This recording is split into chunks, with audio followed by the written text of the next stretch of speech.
안녕하세요. 서울시가 다시 아파트 거래를 묶었습니다. 왜 그럴까요? 요즘 부동산 뉴스를 보면서 토제가 뭐야 싶으셨죠? 서울시가 갑자기 강남, 서초, 송파, 추가적으로 용산까지 토지거래 허가를 확대 지정했습니다. 쉽게 말씀드리면 그 지역에서 집을 사려면 실거주 목적 아니면 거래가 안 되는 거예요. 물론 9월 말까지 한시적으로요. 사실 이 정책은 한 달 전만 해도 풀렸었거든요. 그런데 집값이 다시 꿈틀거리니까 오세훈 시장이 급하게 다시 묶은 겁니다. 그러다 보니 잠실 엘스나 리센치 같은 단지에서는 2, 3억씩 싼 급매물이 나오고 있어요. 당장 집을 팔아야 하는 분들이 생긴 거죠. 그런데 제가 말씀드리고 싶은 건요, 이런 단기적인 급매 흐름에 너무 흔들리실 필요는 없다는 겁니다. 이때의 급매물은 갈아타기를 하고자 하는 분들이 집을 빠르게 처분하기 위해 호가를 내린 것으로 보면 됩니다.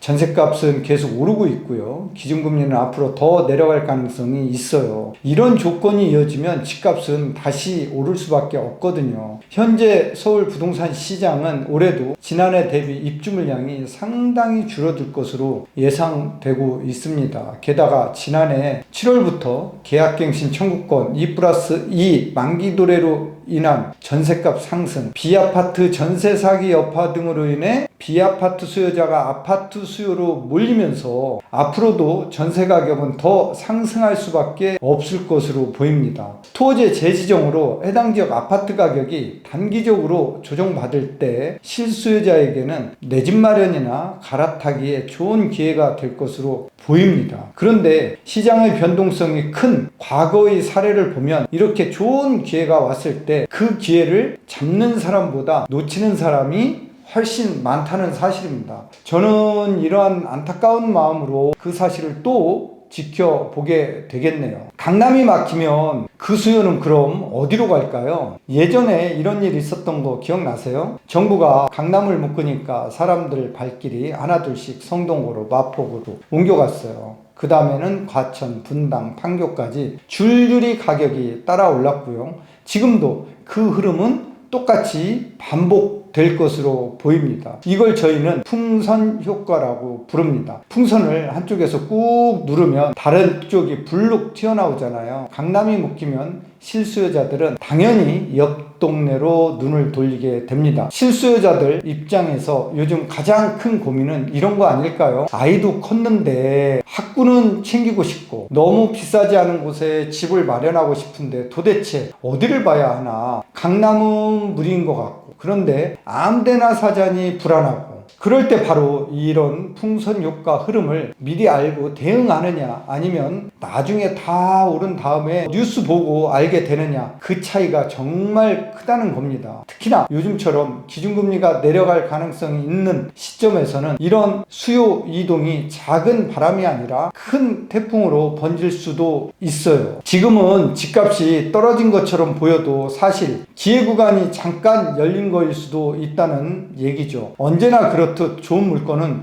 조용할 때 거래가 됩니다. 떠들썩할 때 이미 늦어요. 제가 신한은행에서 부동산 투자자문센터장으로 재직할 때가 떠오릅니다. 2017년 경인데요. 당시 규제지역이 확대되고 신 DTI, DSR 도입으로 시장이 꽁꽁 얼어붙을 때였습니다. 게다가 재건축 안전진단이 강화되었고요. 민간 택지 분양가 상한제가 부활되던 이런 시기였어요. 그러니 사람들은 부동산을 사려고 부동산 시장에 참여하겠어요? 아무도 내 집 마련에 나서는 사람이 없고 부동산 가격이 더 떨어지기를 기다리는 사람들만 즐비했었죠. 그런데 저한테 당시 지방에 사는 분이 찾아오셨죠. 내가 5, 6년 뒤에는 서울로 이사를 가야 되는데 서울에 아파트를 하나 사고 싶은데 지금이 이 부동산 가격이 막 떨어지고 있어서 사야 될지 좀 더 기다렸다 사야 될지 망설여진다. 돈은 7억, 8억을 가지고 있다. 이 돈으로 어디를 사야 될지 고민이다. 이런 이제 얘기를 하던 때가 있었는데, 그래서 제가 서초동의 우성 5차 아파트 당시에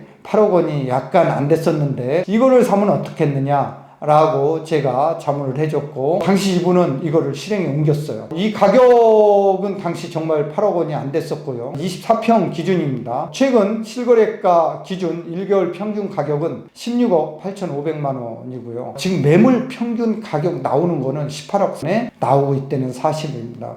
이분은 분명 내 집 마련에 성공을 했던 겁니다. 그런데 실패한 사례도 있습니다. 한 지인분이 강동구의 아파트를 보러 갔는데 그날은 매수하신 게 아니라 그냥 지나쳤다고 합니다. 지금 사기엔 너무 불안한 것 같다라는 그런 이유였었죠. 조심스럽게 그냥 시세만 보고 물러났는데 2달 뒤에 그 집이 1억이 올랐다고 합니다. 그때 그분이 저한테 하신 말이 아직도 기억에 납니다. 박사님, 제가 판단할 기준이 없었어요. 가격이 아니라 확신이 부족했던 것 같아요. 그 말이 참 저한테는 가슴에 와 닿는 말이었고요. 부동산은 타이밍 싸움 같지만 사실은 미래 가치에 대한 해석 싸움입니다. 똑같은 데이터를 보고도 누구는 사라고 하고 누구는 기다리라고 하잖아요. 결국 어떤 기준을 갖고 있느냐에 따라 똑같은 상황이 기회가 되기도 하고 리스크가 되기도 합니다. 그래서 저는 늘 이렇게 말씀드립니다. 지금 당장 뭘 사야 하느냐보다 내 상황에 맞는 길을 찾는 게 먼저라고. 이런 배경을 놓치면 뉴스나 지인의 말 한마디에 쉽게 흔들리게 되는 거겠죠. 요즘처럼 시장이 복잡하게 움직일 때 내가 가진 조건 안에서 언제쯤 움직이는 게 좋을지, 어떤 지역을 피하고 어디에 관심을 가져볼지, 혹은 기다린다면 어떤 흐름을 지켜봐야 할지 그 방향의 설계도를 갖고 있어야 한다고 생각합니다. 그걸 어떻게 만들 수 있냐는 건 사람마다 분명 다릅니다. 직접 현장을 다니고 중개사분들 얘기를 들어보는 분도 있고요. 부동산 커뮤니티에서 유사한 상황의 사례를 찾아보는 분도 있을 것 같아요. 요즘은 데이터를 스스로 공부하는 분들도 많아졌죠. 방법은 다양하지만 그 안에서 한 가지는 꼭 필요합니다. 지나간 정보가 아니라 앞으로 펼쳐질 흐름을 내 시선으로 바라보는 법. 그게 바로 흔들리지 않는 기준이 되는 거겠죠. 그래서 저는 그 기준을 꾸준히 정리해서 기록하고 있고요. 관심 있으신 분이라면 찾아보실 수 있도록 나눠드리고 있습니다. 급하게 판단하실 필요도 조급하게 따라오실 필요도 없습니다. 다만 지금 같은 시기일수록 정보보다 해석보다 방향, 그걸 생각해 보실 수 있으면 충분하다고 생각합니다. 오늘의 이야기가 조금이나마 여러분들 판단에 도움이 되셨길 바랍니다. 혼란스러운 시기일수록 나만의 시야와 리듬을 가지는 게 참 중요하니까요. 혹시라도 이번 토지거래 허가제 재지정과 관련해서 제가 정리한 자료가 궁금하시다면 고정 댓글에 남겨놓겠습니다. 다시 한번 살펴보시면 좋을 듯 합니다. 그럼 저는 다음 콘텐츠에서 인사드리겠습니다. 고맙습니다.